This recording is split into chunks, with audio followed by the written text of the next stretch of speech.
the pale moonlight. Vinny and Phil bring the shadows to life. Tales of the ghostly whispers in the night. Bigfoot and aliens ready for the strife. The darkness thickens, the air is cold. Haunting stories waiting to unfold. Supernatural Sundays, the veil is thin.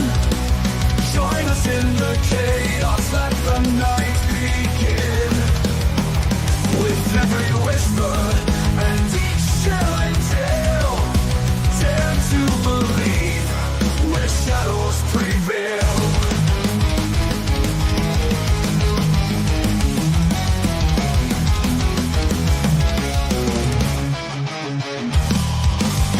Heavy beats echo through the haunted trees. Demons lurk as the chill hits with ease. But the caps rolling with guests to amaze. Cryptids and spirits were lost in the haze. Northmen in the foliage, watch your back. Dogmen prowling, ready to attack.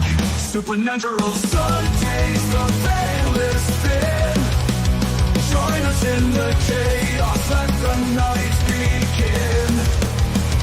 With every whisper and each chilling tale, dare to believe where shadows prevail.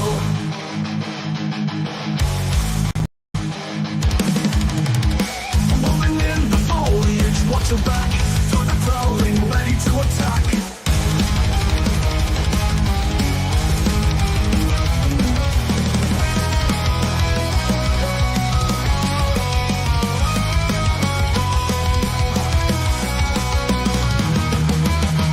Supernatural Sundays, the veil is thin. Join us in the chaos, let the night begin.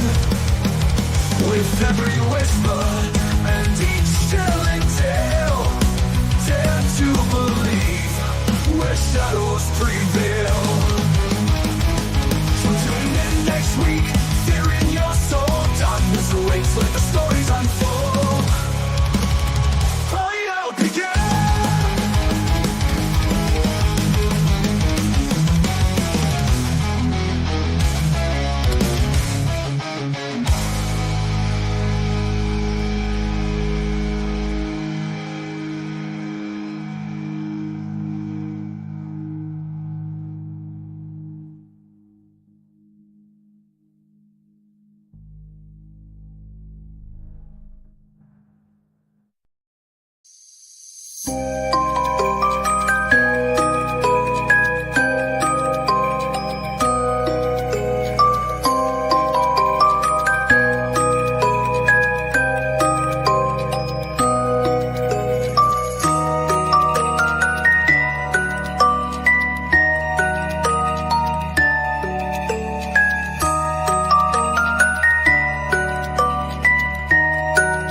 Hey everybody, welcome to Supernatural Sundays, Father's Day edition. I got a special guest here, my dad Jim Hale. He comes from Mount Vernon, Illinois, and we just lost him. He's gonna have to join back in, I think. Something happened to him. He was there. I think he may be back. We've been having all kind of technical difficulties tonight, sound problems, whatever. We're trying to get her going again. Jim comes from Mount Vernon, Illinois. Used to live down there on 1011 Lamar Street, but the house isn't there anymore. So he went to Mount Vernon High School, and he was in the Navy, submarine sailor, Navy Dolphin, ran the nuclear reactor. And then when he got out of the Navy, he ran Clinton Nuclear Station for quite a many years, and then he finished up over there at ADM in Decatur. So a little bit about Jim there. How you doing tonight, Dad? I'm doing fine. What do you think of all this craziness? We're about to show you some videos here and see what you think of them. All right. Glad to have you on this Father's Day. A shout out to all the dads out there that are dads and dads that have left us and aren't here anymore. Shout out to them too. And anybody who's a dad who didn't father the children, but you're still the dad, you'll still always be the dad. So shout out to all the dads out there. And we're going to go into our next segment. We're going to talk about some stuff that's going on out in the supernatural news out there in the world.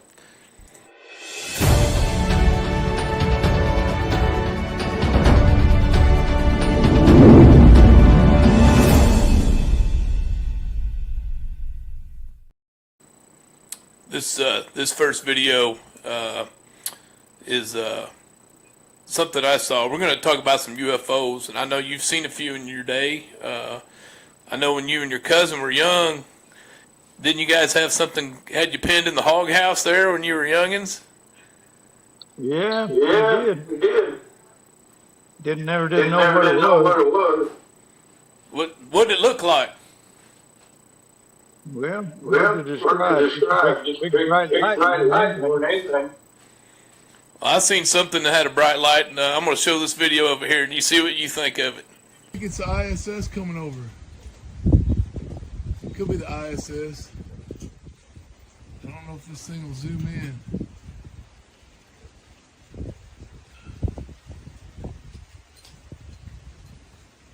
Can't tell what it is, but it's moving pretty good. Can't tell what it is, man. It's hauling ass. It's almost going by the house. It's definitely an unidentified flying object, whatever it is. It's getting like an iridium flare off of it. I think it could be the ISS. Try to zoom in on it one more time. I definitely do not have the right equipment. And it's gone. Unless I could turn around and try to keep seeing it. I had a guy in New York send me something very similar, and his looked almost the same.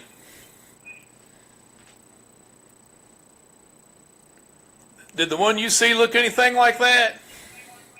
Yeah, something like that. Just looked like a light moving across the sky. Didn't you say when you came out? A lot brighter than that. Didn't you say when you came out of the hog house it would come down, and then when you went back in the hog house it would go back up, kind of thing? Or it'd be real bright. It'd be like have a floodlight on you.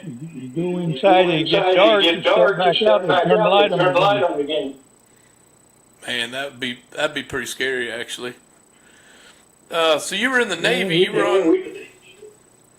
You were on those submarines. I know you can't see anything inside a submarine, but did they ever look out the periscope, or anybody see anything out there flying around, or did you run into anything underwater that you guys couldn't explain? Like it wasn't a submarine, it wasn't another boat, it wasn't an animal or anything.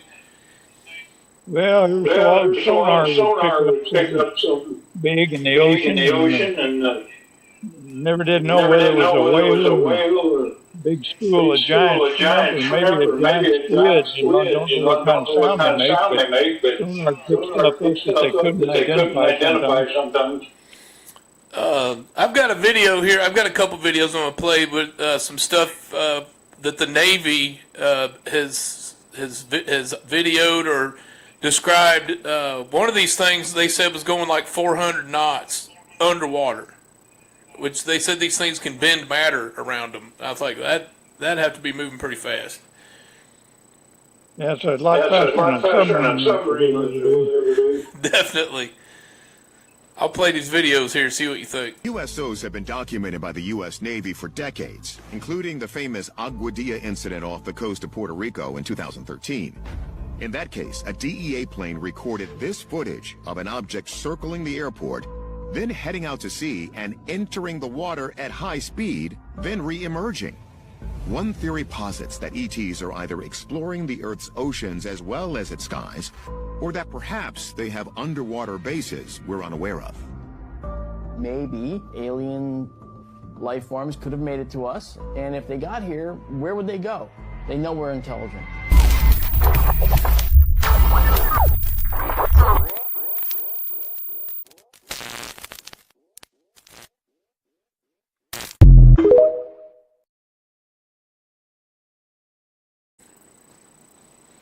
So they said that thing was down around Puerto Rico, and it was going pretty fast. Yeah, no idea what that would have been. I've got a couple. I've got the underwater UFOs. They call them USOs, underwater or unidentified submersible object, a USO. And I got a couple more here. We'll play and see what you think of this one. Well, you mentioned that there's underwater UFOs. Oh yeah, lots. They've been tracked for decades. I mean, that makes a lot of sense because we've really explored the oceans barely at all. Yes, yeah. Like what? Probably 95% of the ocean has been completely unexplored. And 2/3 of the Earth is covered. Exactly. Yeah. So, are there actual alien bases at the bottom of the ocean and so forth? There are both human and non-human assets that have been in the ocean. Really? Yeah. Like Atlantis, kind of?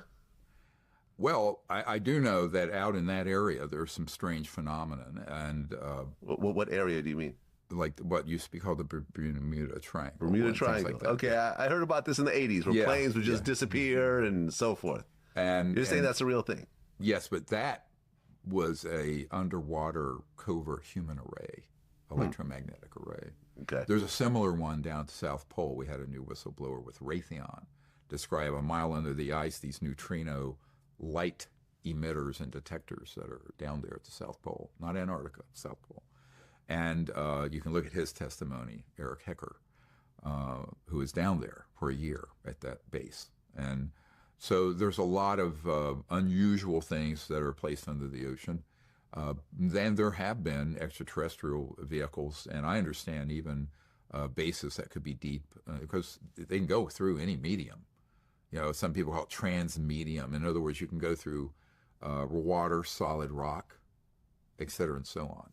So the technology allows for passing straight through solid matter.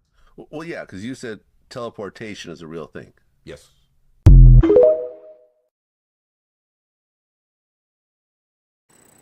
What do you think of that? I think there could be stuff in the ocean for sure, but that teleportation through solid rock stuff, I don't buy that. The neutrinos, is that something that submarine could pick up? Since would that be considered like a radioactive type isotope or anything, or neutrino? We would not have had any type instrumentation register neutrino. We can register neutrons, but not neutrinos. Interesting. So yeah, there's a few whistleblowers coming forward with things they're saying they're seeing underwater and talking about bases. I'm old school, you know. I only believe what I see and nothing that I hear. All right, here's another underwater UFO. I think. Do you remember the rumors of an underwater alien base being located just off the California coast near Malibu? And what was crazy is that you could even find it for yourself by checking out Google Maps. But you can't anymore, because that area has apparently been scrubbed. But of course, pictures of this structure still exist on the internet. And thanks to Ripley Cooks, we even have recent video of this anomaly. Whether it's a massive underwater alien base or just a really strange underwater geographical structure is unknown. But what is known is that it's 2,000 feet underwater and approximately 3 miles wide. and it appeared to have an array of columns that were supporting a giant dome. But now it's just a big blurry mess. And the changes of this area on Google Maps comes within days of Rear Admiral Tim Gallaudet publishing his white paper titled Beneath the Surface. We may learn more about UAP by looking in the ocean. A paper in which he states that 71% of the Earth's surface is covered in water, but only 25% of the seabed has been mapped to modern standards. And only 5% of the total volume of the world's ocean has been explored. So we know more about the surface of Mars and the Moon than we do about our own ocean. And if we begin to explore our oceans in hopes of finding more evidence of UAPs, or in this case USOs, unidentified submerged objects, a byproduct of that effort is that we would learn a lot more about our planet and be better off because of it. And as a nation, it would potentially close any domain awareness gaps we have in the water. And that's why I think we should definitely be paying more attention to the underwater aspect of the phenomenon.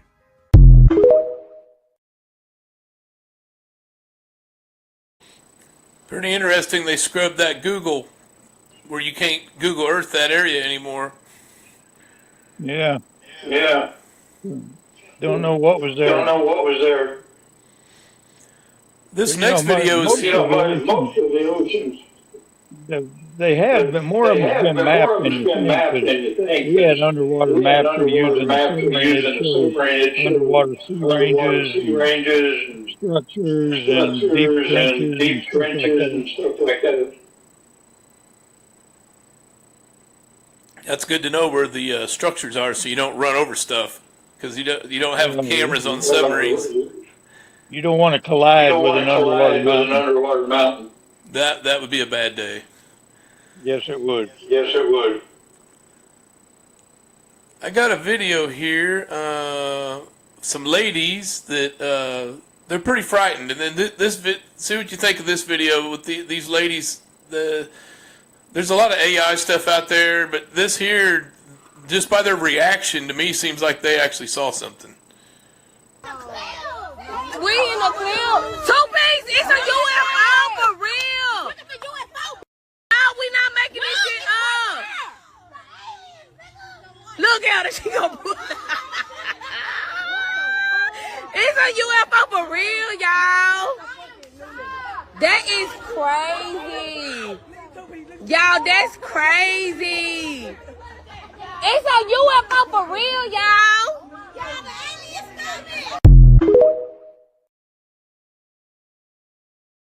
Those ladies really saw something.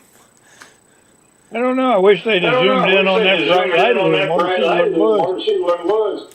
It almost looked like a street light on a pole, but it had a blue light and it was pretty bright. And I think they zoomed in the best they could with it. About like me with my my camera. I'm going to show a still picture. Here's something that we took a still picture with when what we saw what we think was a UFO. I'm going to show that and see what you think of this. I don't know if you can see that, but the image I got and the guy in New York that I talked to a while back, his image was almost the same as this one. It's pretty wild. Yeah, it looks like something in the sky. I'm not sure what. Most definitely something in the sky. Here's one. These people are driving along and this thing's coming alongside. See what you think of this.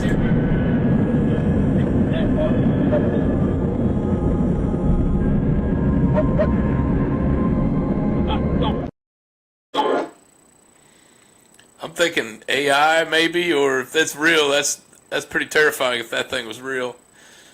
It looked like a stealth plane to me. Like the big, the Dorito, the Dorito chip. They've got some stealth bombers that look like that. Yeah, they do look a little bit like that. I thought I had another. Did they say where that video was taken? I could throw it back up. I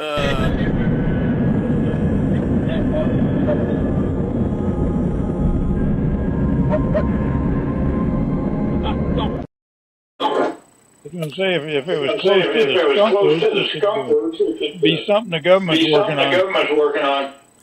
Could be. I thought they said New Mexico, but Skunk Works is over in Nevada, so. Yeah.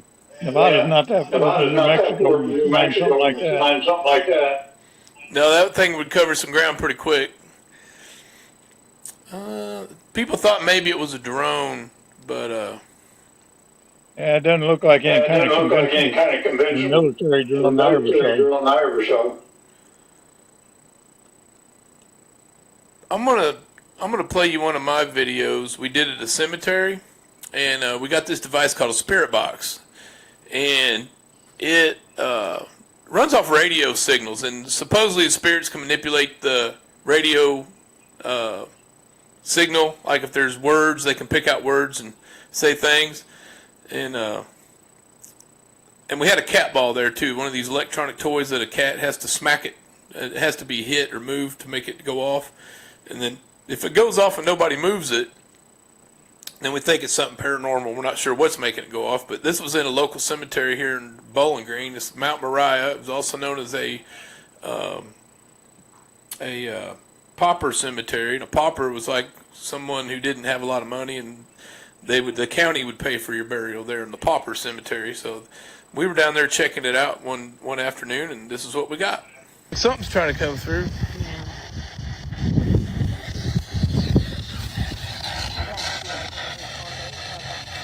Yeah, we may have to play it back, see what he said. Hello? Elvin, did you go by the Elvinator? If you have pointy ears, does that mean you're Elvin-like? Santa Claus uses a lot of Elvin people. Hello, Elvin. Come in, Elvin. Over.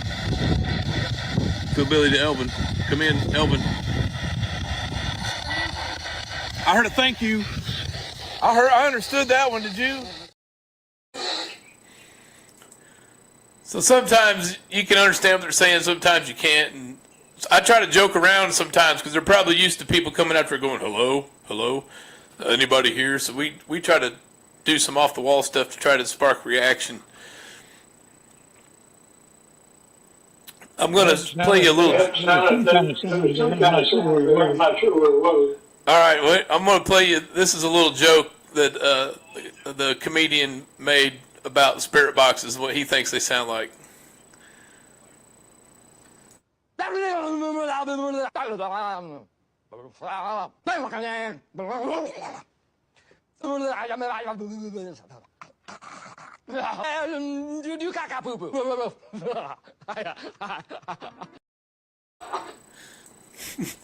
I have to agree with him. I think I agree with him. Yeah, I thought you'd like that one. I got some other stuff here. See what you think of this. So some ladies I know in Manchester, Kentucky, they sent me this. They do a lot of investigating. It's the Chestnut House. It's an older Victorian kind of style house, bigger house. And the guy was originally a coffin maker. And if you bought a coffin from him, he would let you have the viewing in the front parlor room. So the front parlor room is kind of called the coffin room. So when he was alive, this is back in the, I think, 1800s, I think he had a son that wasn't supposed to have a son with the help, like one of his workers. He ended up, anyway, he kept him in the attic and kept him up there. And then I think when he got older, he actually left and went on and was a productive person. But his whole childhood he spent in this attic. And this is a video of the stairs going up to the attic. And they had a camera on this stairs. They had a thing. It's I think it's called it's like a chain where they hook a bunch of these little devices together, and then any kind of static or electromagnetic activity comes by, each one will it lights up as whatever it is passing by, so you can kind of detect the movement. So I think they had a chain. They may have had some other devices on these stairs. And they were videoing this, and here's what happened.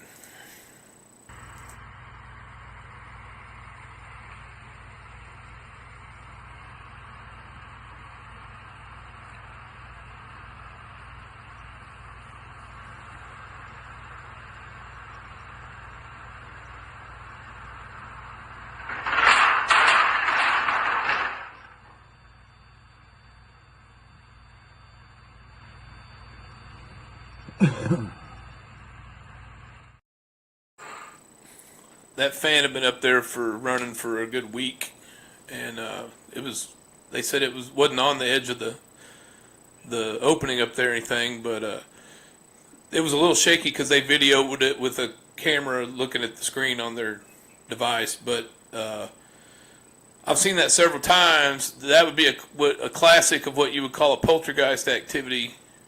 Was something threw that thing down the stairs, that fan.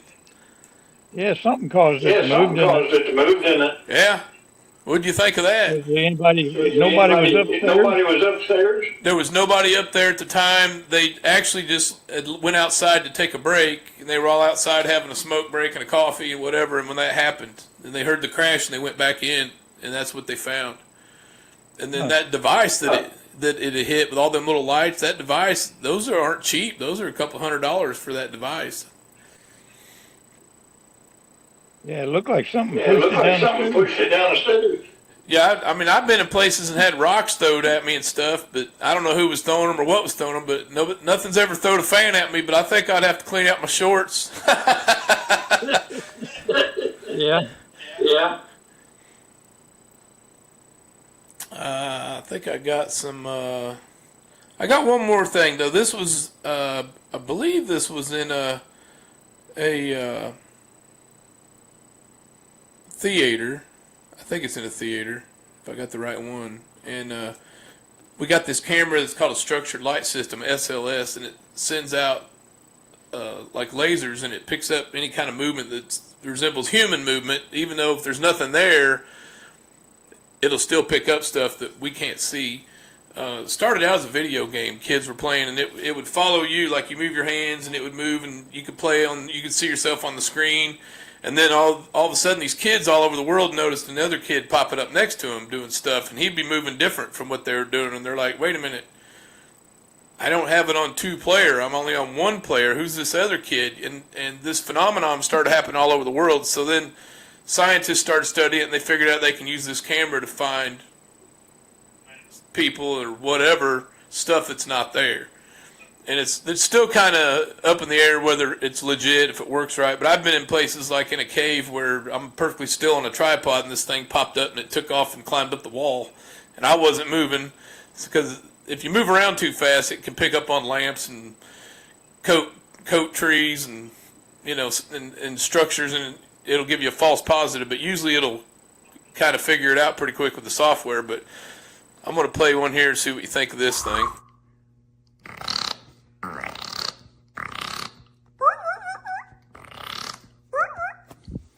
Guess they don't like tree frogs. Tried some of my crazy noises. Oh, hey, buddy. How you doing? Do you like that tree frog noise? How you doing? What are you doing climbing around in there? Are you playing? I see you. I see you, buddy. How you doing? Can you wave at me? Are you climbing around them seats? You trying to get some candy or popcorn? Oh, you gone now, huh? Can you come back? Did you like my bird noises? My crickets?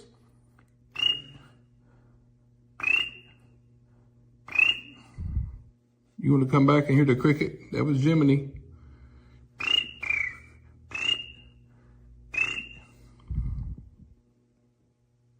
He was there and he's gone. Well. We tried some crazy stuff to try to get something on that screen, wasn't it? Yeah, it was climbing around the theater seats. Sometimes if I talk to stuff, it don't work. Sometimes we'll just try all kind of crazy stuff. I think I actually had a cricket answer me. A real one. It could be. So I know you used to do a lot of coon hunting when you were younger down in southern Illinois. They got a creature down there known as the Big Muddy Monster. And I know your dad had a few encounters of stuff screaming at him out in the woods. And then there was one story I remember you telling me that you guys were out coon hunting, and I think your brother Chuck was with you, and there was something going on with the dogs, and like they went across the creek and something followed them back. We could hear them splashing through the water, and we'd hear something splashing behind them. And they'd make a funny noise, and the leaves rustling. Pretty soon the dogs come to us, they wouldn't leave. They would not get away from us. Whatever's out there had them spooked. So we decided maybe it was time to go on home. Didn't your Uncle Chuck, Never did know or where my Uncle Chuck, you'd be your brother Chuck, my Uncle Chuck, didn't he have something to say about it? Yeah. Never did know what it was. Something about the dogs, like you asked him if he was scared. Oh, yeah. I asked him, I said, are you scared? And he said, no, I'm not. I think those dogs are. We ought to just take them on home. The dogs were ready to go. Yeah. And didn't you say one time you guys had a raccoon that got treed in an old house, and then you guys had to go up there and it was down in the wall? Yeah, he was stuck in the wall. It was in the woods. It was weird. The dogs treated him in there. Yeah, he was down in between the studs on the wall. Didn't have no insulation. Just labbed on one side. We finally got him out there. We had to tear the wall out. It was one of them places when you come outside, you feel somebody out there watching what you're doing. You know. That'd be pretty creepy. Didn't you guys? Yeah, it was. Didn't you guys try to go back and find the house with, like your uncle said there ain't no house out there, and you guys went back and couldn't find it? Yeah, the guy that owned the land. He said, there's no house down there in the bottom. We said, well, we pulled a raccoon out of the wall. We drove back down there, and we followed it the night before. We never could find that house. Wow. But we both knew it was there because we were inside it. Wow. Do you have one of those doorbell cameras, or do you know what I'm talking about? Do you have one of them things? No, we don't have one. You know what I'm talking about, though? Like those rings? Yeah, they work off Wi-Fi. All right, I'm going to show you this video. This was in Brazil, and this thing showed up on their doorbell camera in South America and Brazil. I'm not sure what town, but I'll let you have a gander at this thing.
I definitely would not open the door for that.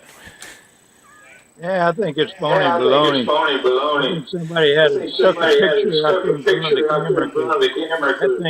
That thing wasn't breathing. His lips never moved. He didn't blink. I don't think it's real. Well, maybe those aliens don't blink. If it's got eyeballs, they blink. Here you go. But his eyes weren't moving. I mean, like he was focusing. Lips did nothing's moving on it. Picture they stuck in front of the camera. All right, this here's supposed to be a legit video of an alien that they they captured from a crashed spaceship, and this is them like interacting with him. See what you think of this one. Video footage of a supposed extraterrestrial being, which depicts a small gray humanoid creature with big black eyes. The video first surfaced online in 2011, and its authenticity has never been confirmed. There has been much speculation and debate about the nature of the footage, with some people claiming it shows a genuine alien, while others argue that it is a hoax or a special effects creation.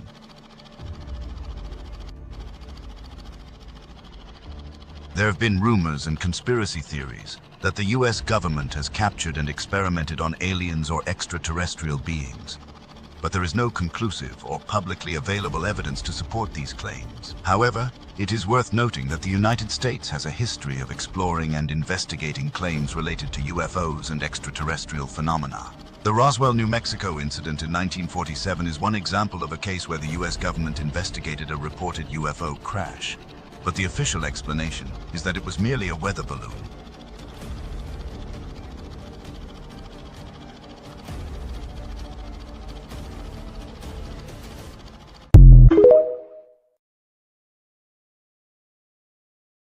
Well, that one blinked. Yeah, that one was blinking. That might have started out as a person. That's what he looked like after the military got done with him. Experimenting on him. Yeah. They, I'm thinking that one could be, it could be plausible. It was moving anyway. I'm thinking that one could be more legit because it was blurry. Like, usually if you get a Bigfoot video and it's blurry, that's supposed to be real. Everybody knows Bigfoot's blurry. There are people so scared they can't hold the camera straight. Right. This one here was one we took a couple weeks ago, the SLS system. We were over in Marion, Kentucky, and we just ran over there for a rock and gem show. I'm into rocks and stuff, and Cammie, she likes rocks, so we went over there and was checking out all the fluorite, and we were pretty close to this cemetery we'd had some action at before, the Pilot Knob. So we went over there, and there was a family there, and while we were there was a young man got scratched. So I wasn't getting a lot of evidence, but I did get this image, and it was by a broken stone. The stone wasn't broken last time we were there, but I don't know if the wind did it or, a tornado or vandals, or we don't know, but it did pop up, and then one of the young men got a little close and it just disappeared.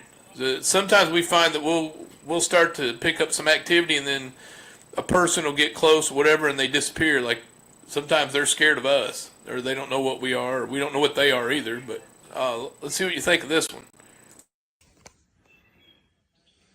Could you go ahead and touch the red box? As soon as you walked over there, he left. I could play that again if you didn't see it real well. It's right at the beginning. He's right on that stone, and then it disappears. Yeah, it looked like there was something there. Could you go ahead and touch the red box? As soon as you walked over there, he left. I had more footage, but I had a couple there's some young people showed up there with their family and whatnot. I don't have permission to show their images or anything, so until I get permission or don't get permission, I won't show that.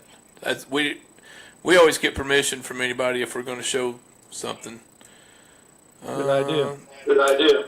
This one here is, I can't remember what this one is. We're just going to go with it. This is going to be a surprise one. What if I told you there's a lost town in New Jersey that might have vanished? Not just from history, but from reality itself. This is the legend of Ong's Hat, a place some claim was the site of a top-secret interdimensional experiment. But is this a bizarre urban legend, a forgotten ghost town, or something even stranger? Ong's Hat was a real settlement in the Pine Barrens dating back to the 1700s.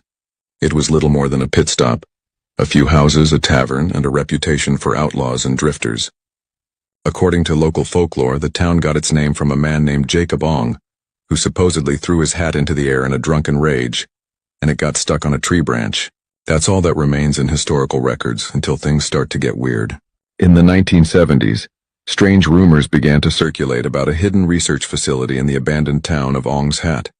A group of rogue scientists, including an ex-Princeton professor named Dr. Wally Fard, allegedly set up a secret lab known as the Institute of Chaotic Research.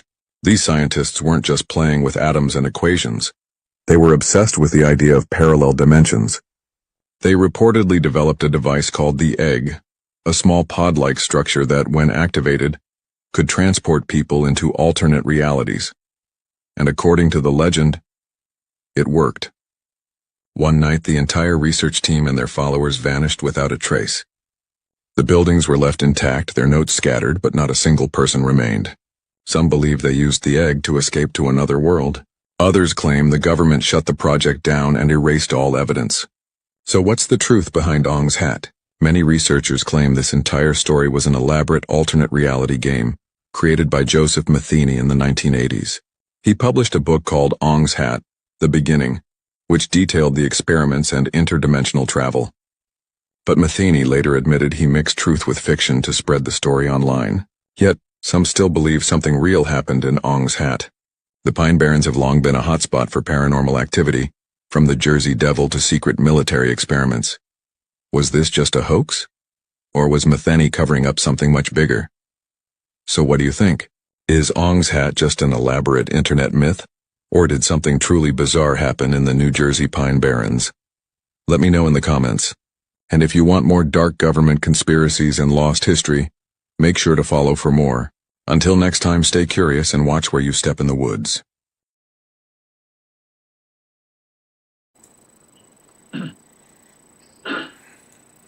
Kind of interesting. I don't know, raises a lot of questions more than answers. You got a couple followers. Looks like we got Betty and we got Gary on saying good evening, saying hi to Dad, saying hi to me. Hi, Gary. Got a couple. Hi, Gary. We haven't had any callers yet, but we'd be glad to have one if we did. But I don't know if they can get through because we had some audio problems earlier, so we're using our phone and the camera and an extra microphone, and we're doing what we got to do to get through tonight. I've got. What do you think about haunted objects? Do you think an object could be haunted with like a spirit or a bad, entity or anything like that? Like I've heard of people having Ouija boards and stuff, and they have bad luck and have to get rid of it, or they'll get something at an auction, an old furniture or jewelry or something, then they start seeing stuff in their house and they have to get rid of it. What do you think about? You think something could get an attachment like that, an object? I think them Ouija boards. I wouldn't have one in my house. Move by themselves. There's something weird about them. I think they have some connection to spirits. Yeah, we definitely don't mess with them, and we don't bring them out on investigations or anything like that. This next one is a very famous haunted object, and it's got a history to it. I think I've actually seen this one. He was on display in Key West, Florida at the lighthouse. There's a museum there, and he's been there for a while. I don't know where he's at now, if he's still there, but I'm not sure if you've seen this or not. I think you've been to Key West, but we're going to pull up Robert the Doll and see what you think of Robert. They say if you don't ask Robert the Doll for permission before taking his photo, you'll regret it. But what if the curse isn't just real? What if it's evolving? Robert the Doll isn't just Key West's creepiest attraction. He's something else entirely. A vessel that seems to grow stronger the more people talk about him. Gifted in the early 1900s to a boy named Robert Eugene Otto, the doll was handmade, possibly by servants skilled in voodoo or Santeria. Eugene called him Robert, dressed him in a sailor suit, and blamed him for everything that went wrong in the house. Neighbors swore they saw the doll move. Visitors heard giggles, felt watched, and some claimed Robert's expression changed when no one was looking. But what's truly unsettling is what's still happening. Staff at the Fort East Martello Museum say Robert causes electrical outages, camera failures, even accidents. Thousands have written apology letters to the doll, begging forgiveness after snapping a pic without asking. In the new Max documentary, researchers claim Robert's origin may tie into ritualistic binding practices meant to trap a spirit inside. And according to paranormal investigators, the energy around Robert isn't just haunted, it's intelligent, it adapts, it reacts. Even skeptics have left the museum shaken. And now, with millions viewing him online, some wonder. Has the curse found new ways to travel? He's locked behind glass, but glass cracks, and some things don't need to leave their case to follow you home. Have you ever visited Robert the Doll or felt cursed after just seeing him online? Like and follow for more haunted artifacts on the Dark Side Chronicles, if you dare.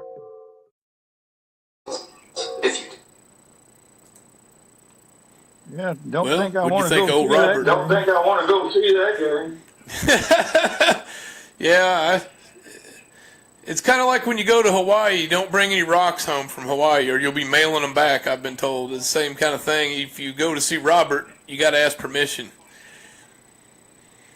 Another I've got famous no haunted desire to object. see him. I've got no desire to see him.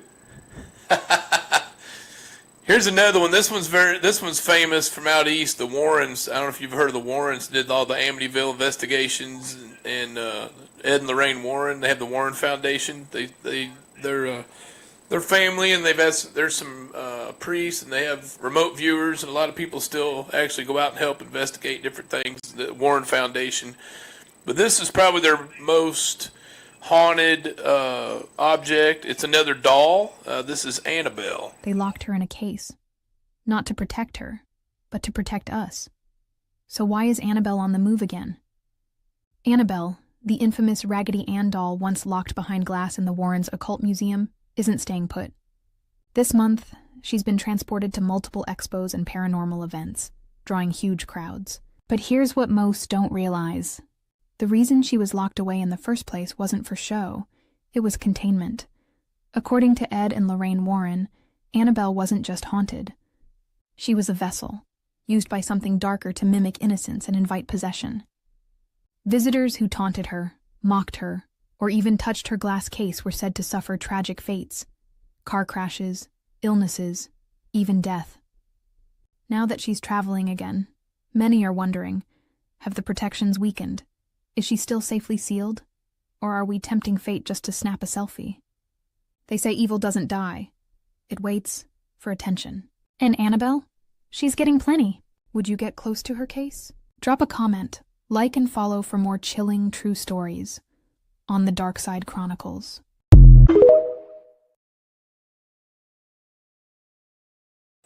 That's one Raggedy Ann doll I don't want to mess with. That's another one I don't care to see. That's another one I don't care to see.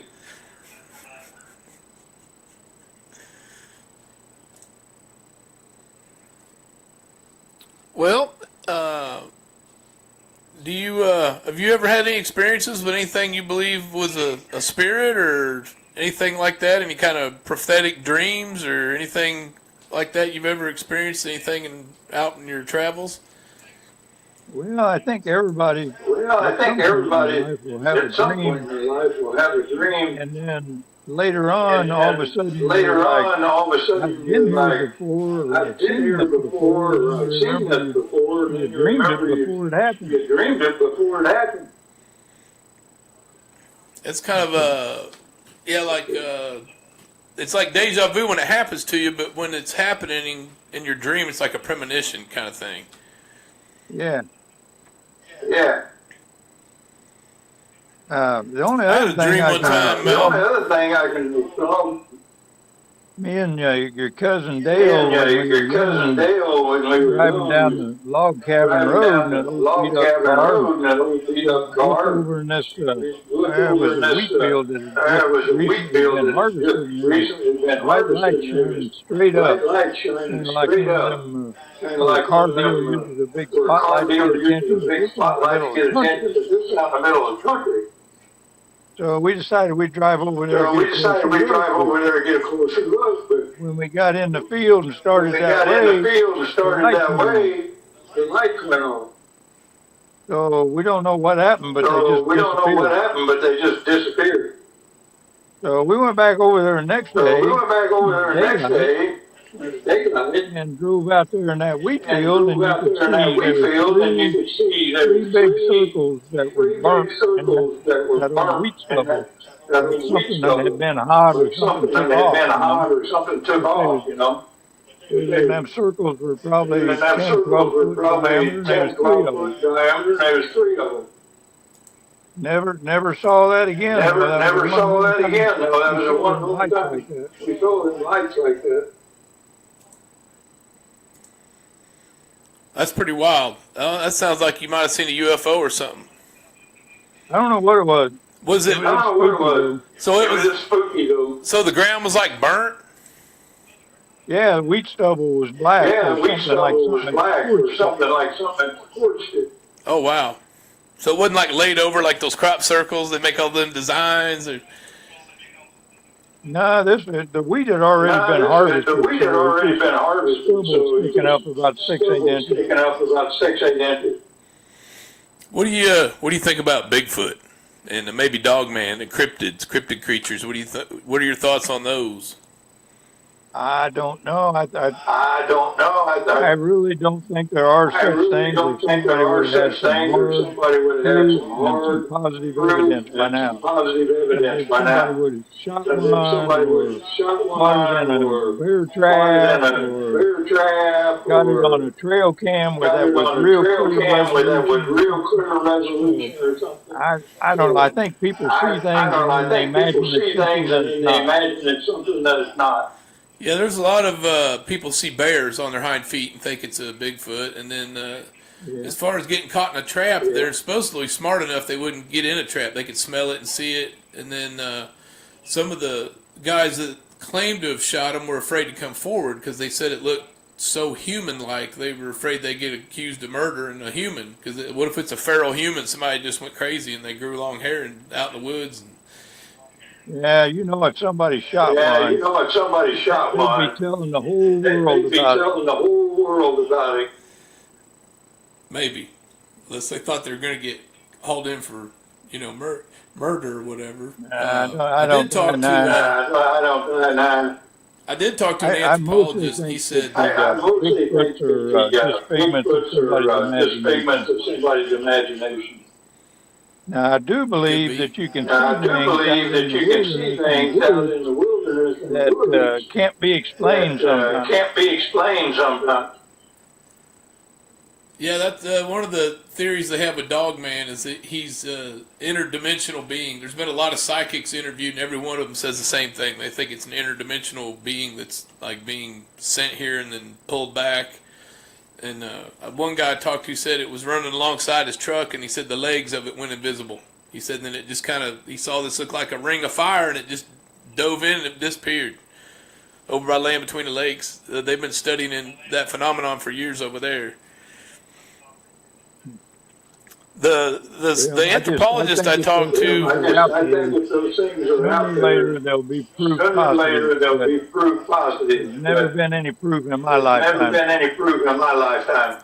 The anthropologist I talked to said that they may bury their dead, or he said they've got evidence of deer eating their own bones and antlers for calcium. They said maybe they eat the bones.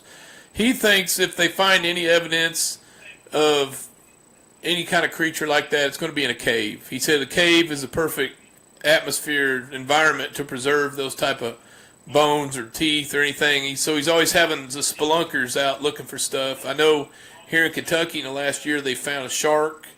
They found shark teeth and different things. And there's been different creatures found over in trying to think what island it was. They called it the Hobbit because it kind of reminded of people look like a hobbit. And they said it wasn't dwarfism. It was actually a different subspecies of a humanoid type creature. So they have short ones too. And then he also told me the footprints that they're finding in North America, Russia, and Asia all look very similar. And then he said the ones in Nepal and Mongolia where they see the Yetis, he said those footprints didn't look anything like the ones here. The ones here look like a giant foot. The ones over there look like a monkey, and it has like a thumb sticking out, like a monkey. And he said the Yowie that they report...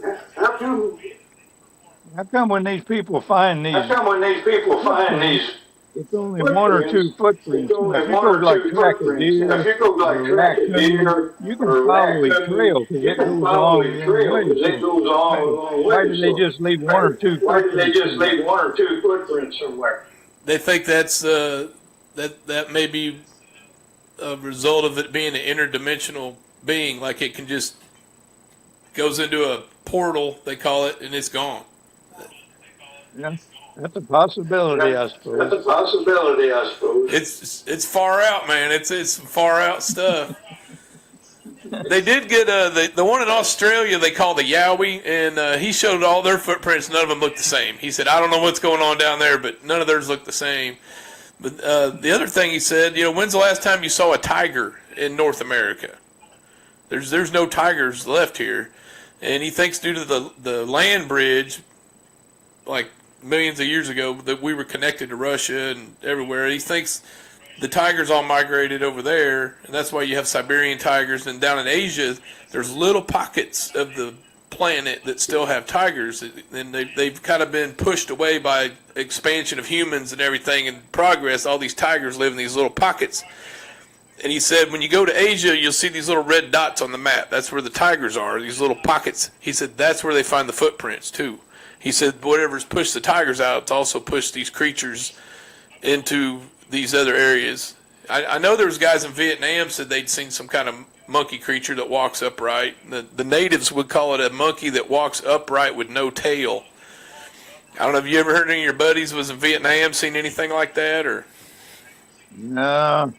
The only thing I heard was a guy on a machine gun one night in open fire, and they found three dead goats next to him. Oh, wow. Well, since it is Father's Day, went on a trip with you recently. It was a pretty good trip. You are a veteran you're in the submarine service for 6 years. We went on the honor flight, and I've got a video here I want to show. When we landed in Washington D.C., the airplane that we went on, the airport sent out these big giant fire trucks, and this is something they do for veterans, or if a soldier who gets killed in battle comes home on the plane. They call it a water cannon salute. And we went on the Illinois honor flight out of Springfield there. And I want to share this video for all the fathers out there and the veterans and anybody who's served. And since we just had our 250th anniversary of the military, I want to show this video for everyone.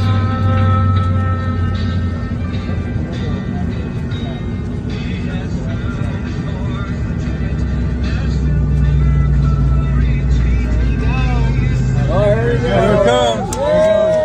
Yeah.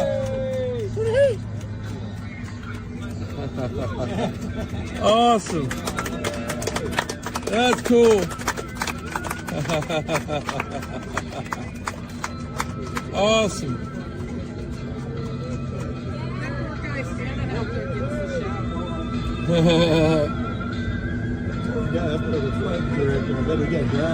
Yeah, he's getting a little wet.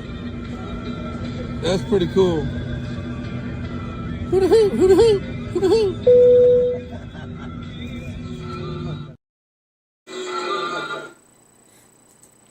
Yeah, that was pretty cool. They did that. That was pretty impressive. They did that for the veterans. I got a couple pictures I'm going to share. I think this was when we were getting ready to leave, I think. Or maybe when we come back. I think that's when we come back. Yeah, maybe. Yeah, somebody made some funny colors on there. You got them looking purple. Yeah, that was pretty funny. Here's what we really look like. Somebody sent me that in a different color. I thought it was pretty cool. But yeah, it was a pretty good day. We got to go out there and that's my see all the memorials. That's my son that I'm very proud of. Thank you. I'll try. Here's when all the veterans, you all got assembled out there, and this is in front of the World War II monument, and this is the Pacific side where I'm taking this picture, and the other side's the Atlantic. And then the three gentlemen in the front, maybe that fourth one there, those guys in yellow were Korea War veterans.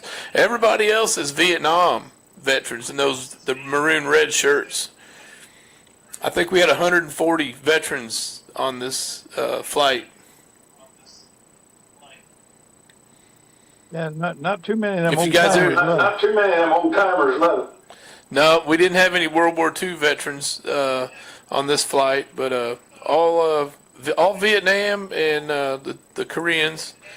Let's see what else. I think I had another picture here. This was you standing in front of the Iwo Jima monument, and I don't know I didn't realize how big the Iwo Jima monument is for the Marines, but those guys are like 25 foot tall. Yeah, it was impressive. Yeah, it was impressive. I don't know if everybody's familiar with the Johnny Cash song Ira Hayes, but that song he dedicated to the native Ira Hayes, and he's the one on the left. His hands are the ones at the top of the flagpole there, helping steady the pole. That's Ira Hayes on the left. If anybody wanted to know that, but yeah, we had a pretty good time. But I just wanted to share that with everybody since it's Father's Day, and got Dad on here after we got through all our technical issues. I haven't got you out on a ghost hunt yet, but maybe one of these days we'll get you out there. Yeah, I wouldn't mind going. Yeah, I wouldn't mind going. I think Gary was watching the background here. I don't know if you can see it. Let's see. Yeah, I don't know if you guys can see it or not. I had Gary on the background there anyway. He was by a Canon, and I can't figure out how to pull it up here now. But anyway, we were at Perryville, and we got a really weird light showing up.